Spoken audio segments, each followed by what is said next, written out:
Atos dos Apóstolos,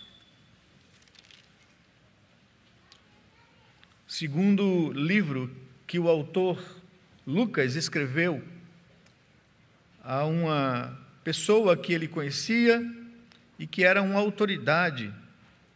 Os cabeçalhos, as introduções dos dois textos do Evangelho de Lucas e do livro de Atos aponta que era alguém importante chamado Teófilo, a quem conheceu o Evangelho e a quem Lucas queria dar a ele elementos tanto da vida de Jesus como do desenvolver da igreja, né, após a sua morte e a sua ressurreição. E aí então ele escreve o Evangelho segundo Lucas, dirigido a Teófilo, excelentíssimo, alguém importante, de nome grego, gentílico, e agora o livro de Atos também, dando sequência à sua narrativa, explicando o que aconteceu após a morte, a crucificação, a ressurreição e glorificação de Jesus, como a igreja, cumprindo a sua missão, debaixo do poder do Espírito Santo, partiu para alcançar o mundo daquela época. E no capítulo 4, no verso 23 a 31, a igreja ora a Deus diante de uma dificuldade que ela enfrenta, que ela encontra no cumprimento da missão. Diz assim o texto da palavra de Deus: que uma vez soltos, Pedro e João procuraram os irmãos e lhes contaram tudo o que os principais sacerdotes e os anciãos lhes tinham falado. Ouvindo isto, unânimes, levantaram a voz a Deus e disseram: Tu, soberano Senhor, que fizestes o céu, a terra, o mar e tudo o que neles há. Disseste por meio do Espírito Santo, por boca de Davi, nosso pai, teu servo. Por que se enfureceram os gentios e os povos imaginaram coisas vãs? Os reis da terra se levantaram e as autoridades se juntaram contra o Senhor e contra o seu ungido. Porque, de fato, nesta cidade, Herodes e Pôncio Pilatos, com gentios e gente de Israel, se juntaram contra o teu santo servo Jesus, a quem ungistes, para fazerem tudo o que a tua mão e o teu propósito predeterminaram.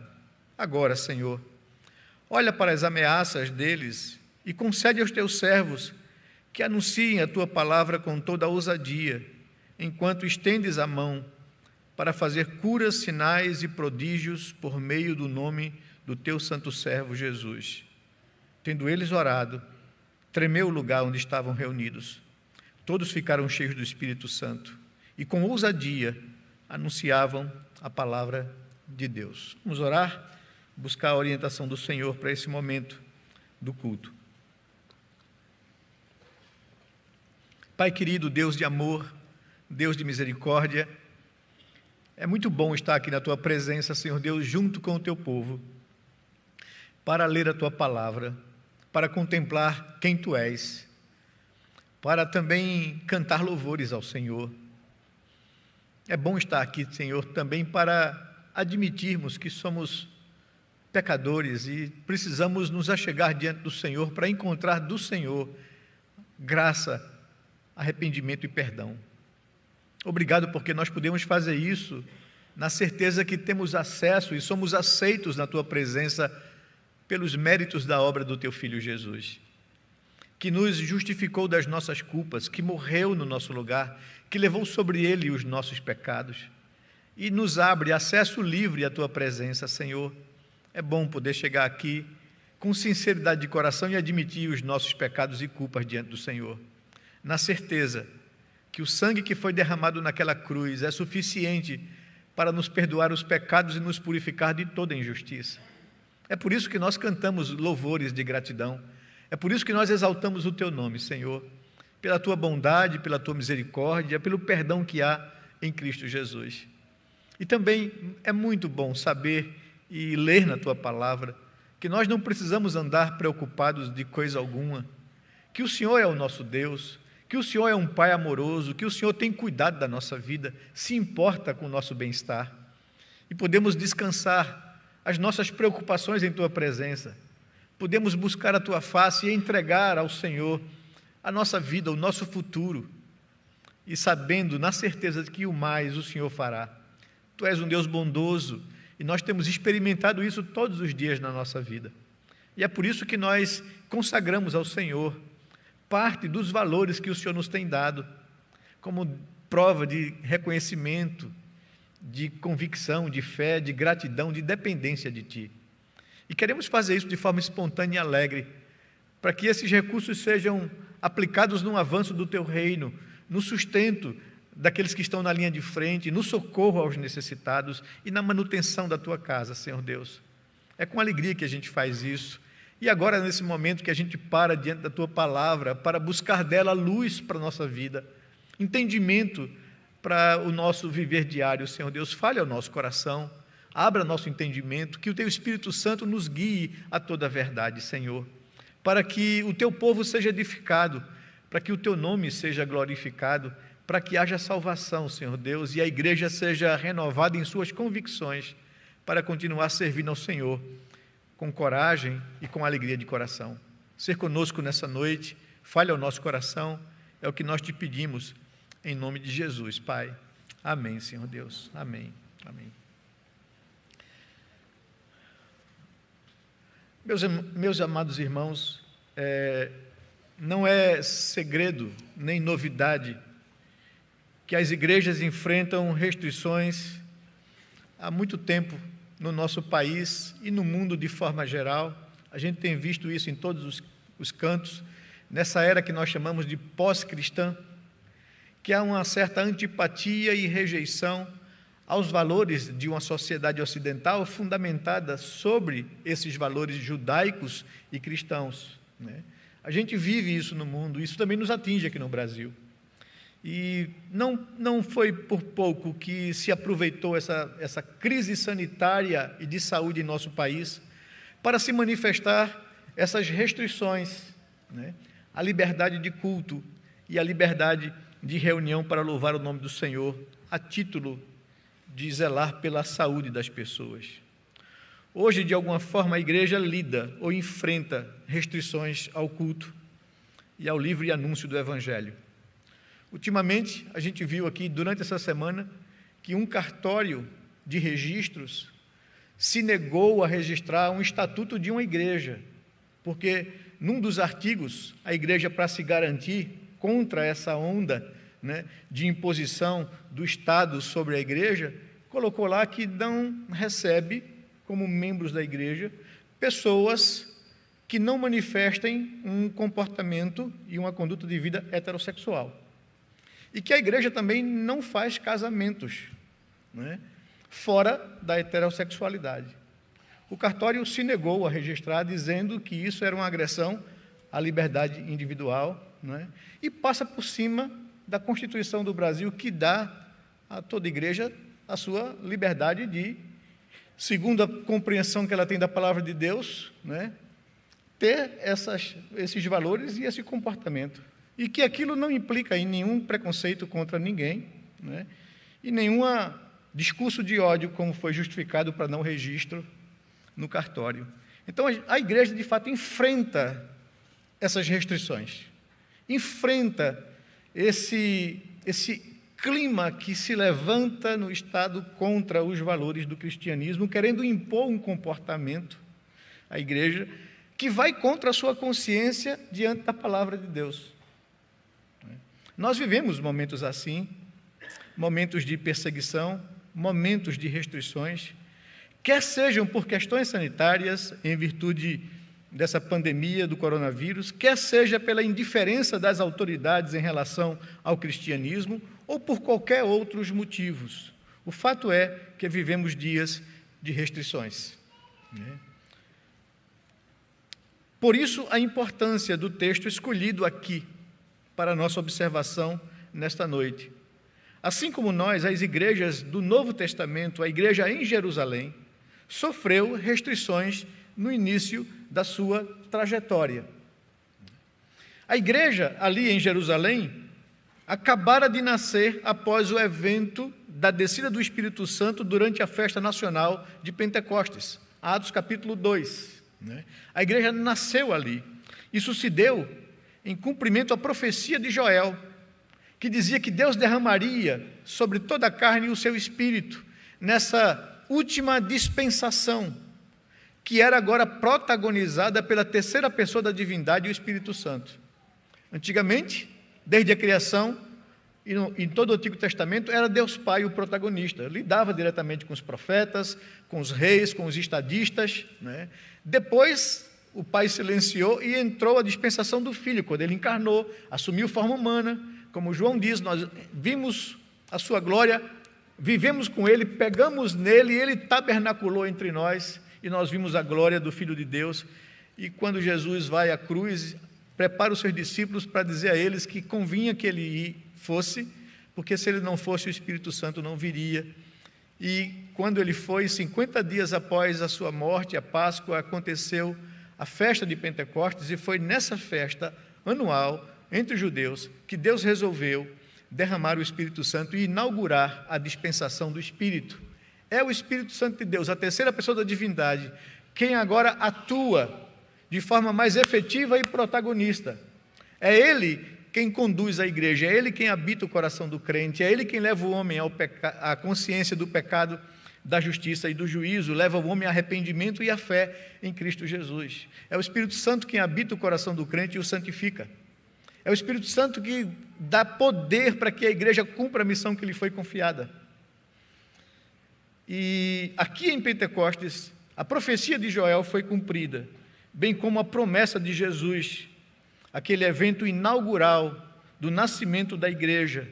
Lucas capítulo 24, Jesus falando para os seus discípulos: vão e preguem o evangelho em todo canto, mas não saiam de Jerusalém, até que do alto sejais revestidos de poder.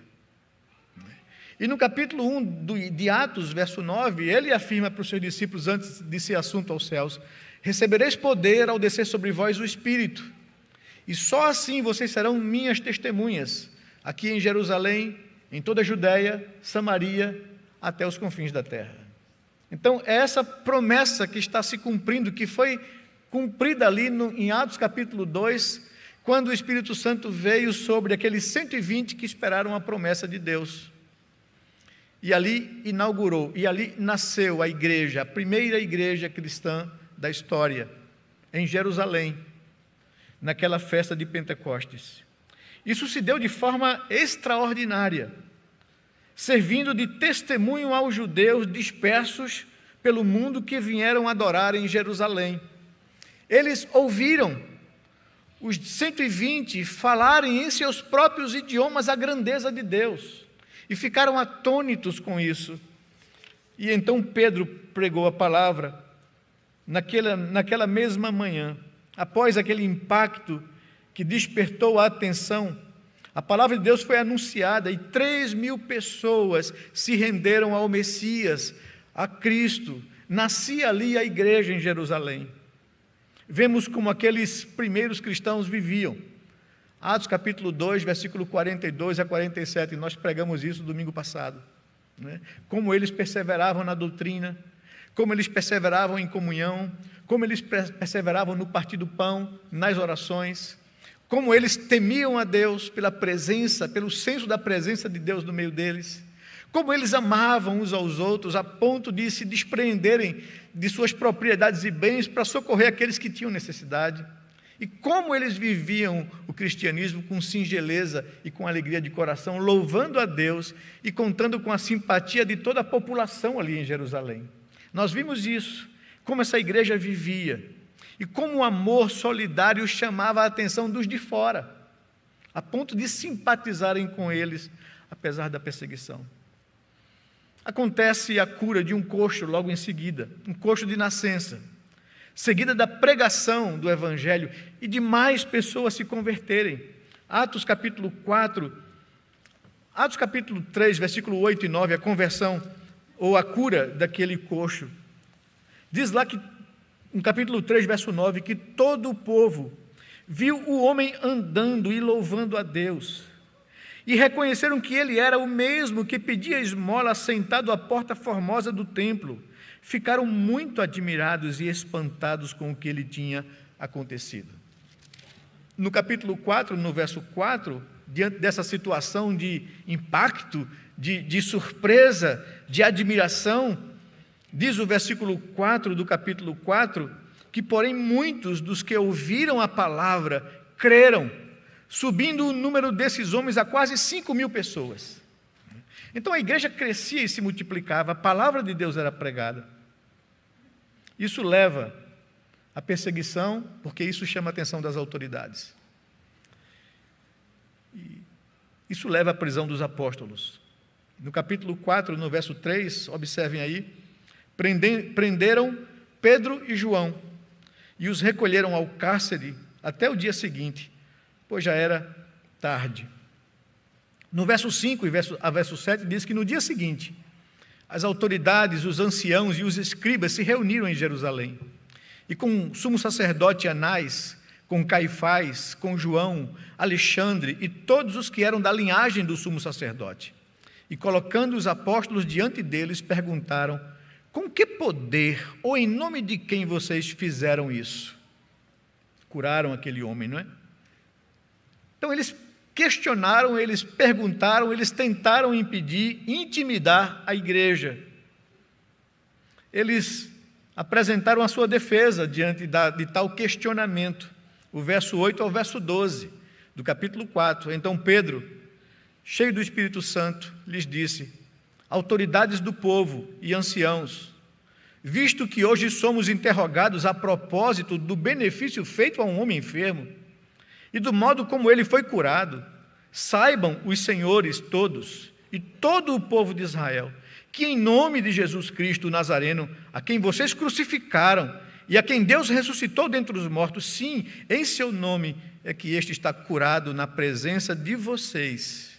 Este Jesus é a pedra que vocês, os construtores, rejeitaram, mas ele veio a ser a pedra angular. E não há salvação em nenhum outro, porque debaixo do céu não existe nenhum outro nome dado entre os homens pelo qual importa que sejamos salvos. Vejam a coragem de Pedro, né? Antes do Pentecostes, antes do Espírito Santo, você vê Pedro fraquejar diante de serventes. Você vê ele negar Jesus por 3 vezes. Você vê ele fraquejar diante de pessoas simples. Agora está diante das autoridades, debaixo do poder do Espírito Santo. E o texto nos diz assim: Pedro, cheio do Espírito Santo, né, defendeu a sua fé, né, e não arredou um pé atrás. É em nome de Jesus, do qual vocês crucificaram, do qual Deus ressuscitou dentre os mortos. É em nome dele que esse homem foi curado, que esse milagre aconteceu. Eles apresentaram então a sua defesa. As autoridades endureceram o coração e conspiraram contra Cristo e contra a igreja. Veja o verso 13 ao verso 18. A reação das autoridades. Ao verem a ousadia de Pedro e João, sabendo que eram homens iletrados e incultos, ficaram admirados e reconheceram que eles haviam, de fato, estado com Jesus. Vendo que o homem que havia sido curado estava com eles, nada tinham a dizer em contrário. E mandando-o sair do sinédrio, discutiam entre si, dizendo: que faremos com estes homens? Pois todos os moradores de Jerusalém sabem que um sinal notório foi feito por eles, e não o podemos negar. Mas, para que não haja maior divulgação entre o povo, vamos ameaçá-los para não falarem mais neste nome a quem quer que seja. Chamando-os, ordenaram-lhes que de modo algum falassem nem ensinassem no nome de Jesus. Vejam aí o endurecimento e a tentativa, né, de intimidar os discípulos, a igreja do Senhor, de pregar a palavra de Deus. Tentaram impedir a pregação da mensagem de Cristo. O verso 21 e 22 nos diz assim: depois, ameaçando-os mais ainda, os soltaram, não tendo achado como os castigar, por causa do povo. Por causa do povo. Porque todos glorificavam a Deus pelo que tinha acontecido. Ora, o homem em quem tinha sido operado esse milagre de cura tinha mais de 40 anos de idade. E 40 anos de doença. e foi curado, e não tinham mais como questionar. Os apóstolos reagem à ordem absurda e não se sujeitam às autoridades. O verso 19 e o verso 20 fala de como eles receberam a ordem e o que eles disseram. Mas Pedro e João responderam: os senhores mesmos julguem se é justo diante de Deus ouvirmos antes aos senhores do que a Deus, pois nós não podemos deixar de falar das coisas que vimos e ouvimos. Essa é a posição daqueles homens. Ao final, foram soltos. Não tinham justificativa para se manter preso. E é exatamente neste ponto que chegamos ao nosso texto base aqui que lemos, para basear nossa mensagem. A pergunta que eu faço a vocês, e que o texto nos levanta, que a situação nos levanta, é o que fazer quando as autoridades instituídas tentam nos impedir de pregar o Evangelho? Qual deve ser a nossa reação e comportamento? O que fazer quando sofremos ameaças à nossa liberdade e à missão que nos foi confiada? A quem podemos ou a quem devemos recorrer e levar a nossa causa? São essas as perguntas que a situação de perseguição nos impõe. E é por isso que eu me reporto ainda à Igreja de Jerusalém, porque ela nos serve como referencial de igreja no enfrentamento das restrições à nossa liberdade de pregar o Evangelho de Cristo Jesus. A igreja nos serve como referência, como desafio, como estímulo, né? Para que qual deve ser o comportamento dos cristãos e da igreja de Cristo diante dessas restrições à liberdade de se pregar o Evangelho. E o que a igreja faz? A quem ela recorre? Qual é de fato a expectativa e a esperança da igreja para o enfrentamento dessas dificuldades? Como é que a igreja se comporta? A igreja ora. A igreja levanta a voz a Deus. Diz o verso 23 que, uma vez soltos, Pedro e João procuraram os irmãos e lhes contaram tudo o que os principais sacerdotes e os anciãos lhes tinham falado. Ouvindo isto, unânimes, levantaram a voz a Deus.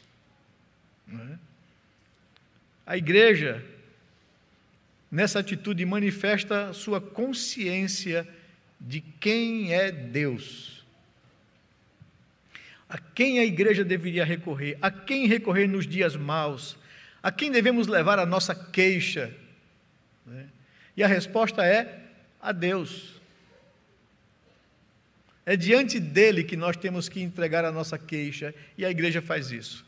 Quando ouve das ameaças, quando ouve das restrições, quando percebe o clima de perseguição e de endurecimento das autoridades contra a pregação do Evangelho, contra Cristo, contra a igreja unânime levanta a voz a Deus em oração.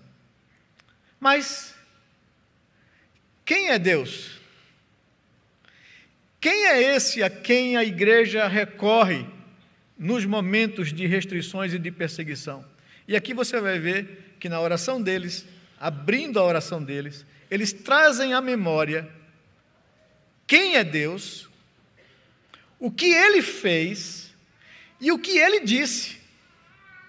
A igreja traz à memória isso, para saber quem é a autoridade que pode ouvir a nossa causa, que pode resolver os nossos problemas, que pode agir de forma justa e verdadeira. A igreja traz à memória e declara diante de Deus as suas convicções acerca de quem Ele é, do que Ele fez e o que Ele disse. Vejam comigo então o verso 24. Levantaram a voz a Deus e disseram: Tu, soberano Senhor. E aqui, quando eles fazem essas duas afirmações, eles estão trazendo à memória quem Deus é. Ele é o Senhor do universo. Ele é um Deus soberano, que governa e que controla todas as coisas. Nada foge ao seu governo, nada foge ao seu controle. Não há poderes nesse mundo, quer celestiais ou quer na terra, que tenha autonomia para fazer alguma coisa da qual Deus não permita. Tu és o Senhor soberano, e nós temos plena consciência e convicção de quem Tu és. Em outras palavras, nada disso que está acontecendo foge ao Teu controle, e é por isso que nós levamos a nossa queixa a quem de direito, ao Senhor do universo, ao Deus soberano. Nós sabemos quem Tu és, Senhor. É a afirmação da igreja na sua oração. Elevam a voz a Deus e declaram: Tu, soberano Senhor, quem és? Depois eles fazem, ou trazem à memória, ou afirmam o que Deus fez. Tu fizestes o céu, a terra, o mar e tudo que neles há. Tu és o Deus criador, né? Tu criaste todas as coisas nos céus, na terra, e tudo que existe é fruto daquilo que o Senhor fez e trouxe à existência. Aqui está o teu governo, aqui está o teu poder, aqui está a tua soberania. Tu fizeste todas as coisas. Tu és um Deus soberano, um Senhor do universo. Tu és o Deus criador. E Tu és o Deus que te revelastes a nós, né? Tu dissestes, veja a continuidade do texto, o que Deus é, o que Deus fez e o que Ele disse. No verso 25, dissestes, por intermédio do Espírito Santo, por boca de Davi, nosso pai e servo teu. O que Deus disse por boca de Davi? O que o Espírito Santo de Deus inspirou o autor humano a escrever acerca disso que eles estão vivendo? E ele cita o Salmo 2, versos 1 e 2, escrito por Davi, inspirado pelo Espírito Santo de Deus. E o que diz o Salmo? O Salmo diz: por que se enfureceram os gentios? E por que os povos imaginaram coisas vãs? Os reis da terra se rebelaram ou se levantaram contra Deus, e as autoridades se juntaram contra o Senhor e contra o seu ungido. Veja, Tu não somente és o Deus soberano e Senhor que controla o universo, Tu não somente fizeste todas as coisas, mas o Senhor nos revelou, nos advertiu, que essas coisas que nós estamos vivendo de perseguição das autoridades contra nós, aconteceria. Os homens que não temem a Deus se enfureceram, os gentios, os não cristãos, os incrédulos, imaginaram coisas vãs, imaginaram que poderiam enfrentar a Deus, imaginaram que podia se opor a Deus. Uma imaginação louca, vã, diz o louco em seu coração, não a Deus. Esse pessoal se enfureceu contra o Senhor, odeia o Senhor, odeia os seus valores. Imaginaram que podiam enfrentar a Deus. Os reis da terra, as autoridades da terra, se levantaram, se rebelaram contra o Senhor. E as autoridades se juntaram contra o Senhor e contra o seu ungido. Esses dias também houve polêmicas aí, porque a ONU fez algumas afirmações acerca de não admitir, de ser contrário aos princípios da ONU, qualquer tipo de religião que propague o ódio. Isso é muito subjetivo, evidentemente. A gente viveu uma situação em que o Talibã está matando as pessoas, que tomou o poder e que se armou agora com todo o armamento que o presidente dos Estados Unidos deixou lá para eles. E a preocupação americana hoje é que nós vamos enfrentar um inimigo que tem a nossa tecnologia e as nossas armas, que tem todos os dados daqueles que cooperaram com a gente, e que essas pessoas foram abandonadas pela América e vão ser mortas pelo Talibã. A ONU declarou isso, mas muitas afirmações e levantamentos de um ou de outro dessa organização mundial, da liderança mundial, tem por alvo o cristianismo, que para eles, por não considerarem a ideologia de gênero, por não concordarem com o aborto, por não concordarem com o casamento fora do padrão bíblico, eles são um empecilho para uma nova geração no mundo, para o que eles chamam de virar a chave do mundo e de viver de fato essa liberdade. Tu disseste, Senhor, que essas coisas aconteceriam.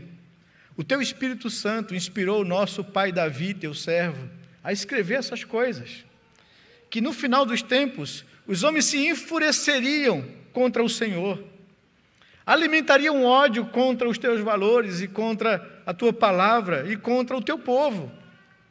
Imaginaram coisas vãs que poderiam de fato estabelecer um domínio na terra sem o Senhor. Os reis se levantaram, se rebelaram contra o Senhor. As autoridades se ajuntaram a uma contra o Senhor e contra o teu ungido. Nós estamos levando a nossa queixa, Senhor, a ti, porque sabemos quem tu és, sabemos o que tu fizestes, sabemos o que o Senhor nos disse, por profecia, por boca de Davi, nosso pai, que essas coisas aconteceriam. E o que Deus revela a eles? Deus revela a maldade das autoridades que se veem ameaçadas pela autoridade de Deus e resistem a Deus e se levantam contra Deus. O homem usurpou o poder de governar. A atitude dos anjos que caíram foi se rebelar e tentar ser igual a Deus. Por isso foram condenados à condenação eterna. E esses anjos que se rebelaram e que caíram, induziram a humanidade, o ser humano em Adão e Eva, a se rebelarem contra Deus e querer ser como Deus também. E incorreu toda a humanidade debaixo de juízo e condenação. A atitude da raça humana, que nós chamamos de pecado original ou de queda, é essa rebelião contra Deus. É essa atitude de não querer o governo de Deus sobre sua vida. De dizer para si mesmo, eu sou o dono da minha vida, eu sou o dono do meu nariz, eu faço aquilo que bem me entender, eu não vou me submeter a Deus. Eu sou o Deus da minha vida. É essa atitude declarada ou não do comportamento humano. De querer viver uma vida sem que ninguém diga o que eu tenho que fazer, sem que ninguém me reprove, sem que ninguém me condene. Eu quero viver a minha vida livremente. Essa é a atitude no coração da humanidade, que se enfurece, que imagina coisas vãs, que se levanta contra Deus. Nós percebemos isso em duas situações muito claras na vida de Jesus. Quando Jesus nasceu, os magos atravessaram todo o deserto para vir o Messias, o rei de Israel. E quando chegam em Jerusalém, se surpreendem porque o povo passou desapercebido disso. E eles perguntavam, onde que está o rei, o Messias prometido? Porque nós vimos a sua estrela brilhar. E esses homens eram incrédulos. Eles eram de uma região muito distante dali. Eles não eram judeus, eles não conheciam a palavra de Deus, mas por influência de Salomão, da rainha de Sabá, eles chegaram a ter um pouco das verdades da profecia e começaram a estudar isso e a buscar e a ver esse sinal de Deus na história. E quando viram a luz brilhar, a estrela brilhar, eles disseram, nasceu o Messias. Atravessaram um grande deserto para chegar em Jerusalém e achavam que ia encontrar Jerusalém em festa. Mas que nada, o povo estava envolvido com sua vida, com suas coisas, nem perceberam aquele grande advento que esperaram a vida todinha. Os religiosos, até quando questionados por Herodes, o rei, que mandou saber que negócio é esse? Vocês estão aqui para me dar conselhos e orientação e assessoria espiritual, e vocês não me disseram.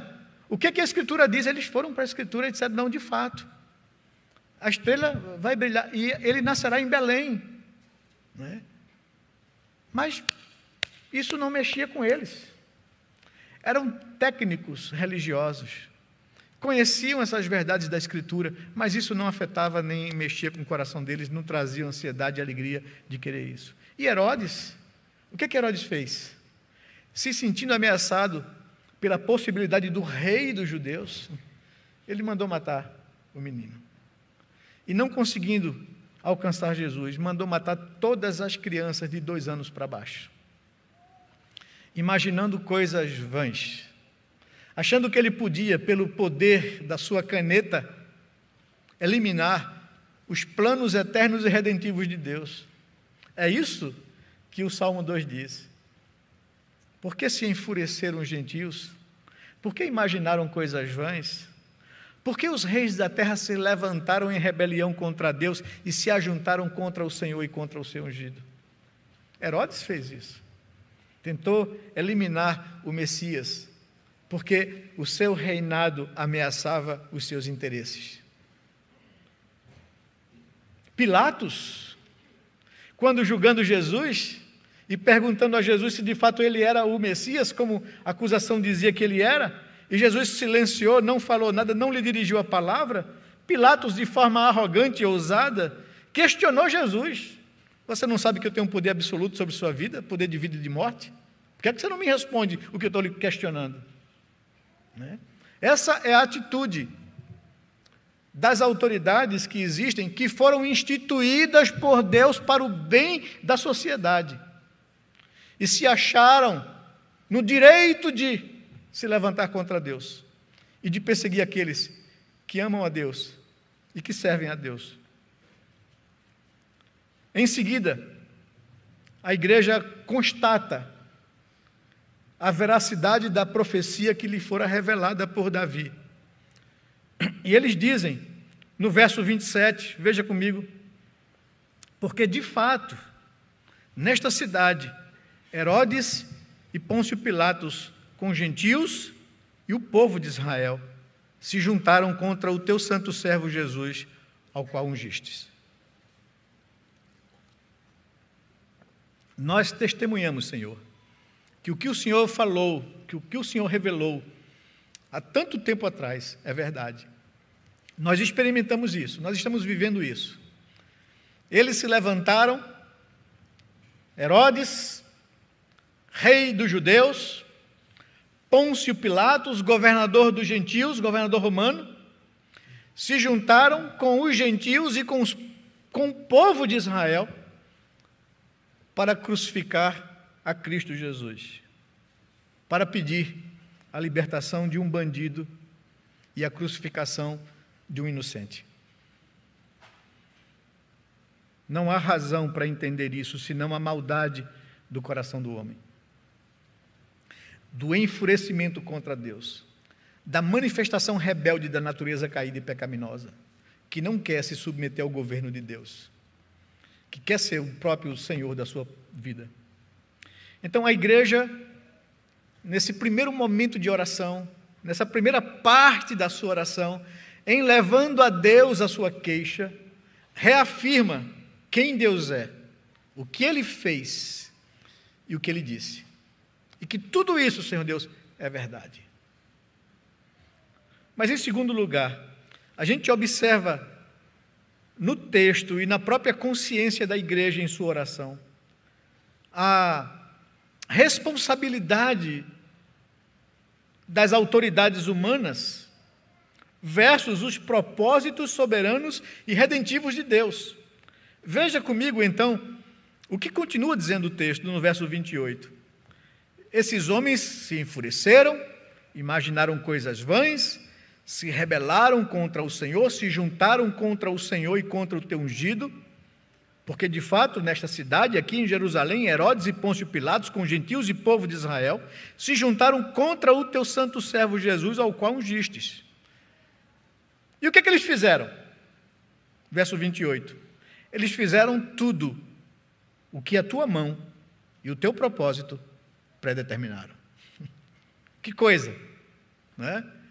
Até agora, o que a Bíblia está falando é responsabilizando a rebeldia do coração humano. Responsabilizando eles pelo ódio, pela fúria contra Deus e contra o seu ungido.